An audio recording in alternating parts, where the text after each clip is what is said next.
The possibilities are nearly endless with Cricut Explore and the different materials it can cut. Let's get creative with paper. We'll share some tips and tricks. Before we choose which paper type to use in a project, we think about a few different variables. The first variable is paper weight. Paper comes in many different weights and is typically measured in pounds. As you can see, the Smart Set dial on your Cricut Explore machine includes options for paper, light cardstock, and cardstock. So, how do you decide which paper weight to use in your project?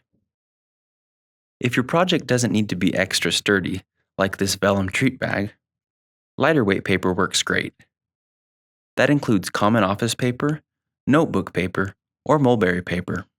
Don't forget to use the Cricut Light Grip mat when working with lighter materials. If your project needs to have a little more dimension, like this cherry blossom tree, heavier weight materials such as textured cardstock, heavy pattern paper, or glitter paper are a good choice. For heavyweight papers, use the standard grip or strong grip mat for easy to remove cuts. If your project will be folded, be sure to pay attention to the direction of the paper grain. To do this, lay the paper over the palm of your hand. Look at the way the edges naturally curl. This is the direction you will want to make the fold. This birthday card was folded with the grain of the paper, which gives it a cleaner folded edge. In addition to the paper's weight, you'll also want to note the paper's texture, which can vary. Cricut cardstock is textured on one side and smooth on the other, giving you more than one option. If you'll be writing or drawing on your project, you may want to use smooth cardstock for a clean written look. Conversely, you can use textured, embossed, or glitter cardstock to give your project some added dimension, like we did with this glitter paper on this princess crown. You can also choose different core options in cardstock. Solid core cardstock gives you plain cuts, and white core cardstock gives you white edges on your cuts. Here's a tip for using all of your smaller paper scraps from whatever type of cardstock you choose.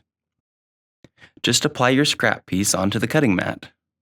In Cricut Design Space, use the Map Preview window to place your design in the same spot as the paper scrap on your cutting mat. Then click Go. Here's another helpful tip. Making 3D objects with heavy cardstock can sometimes be quite difficult.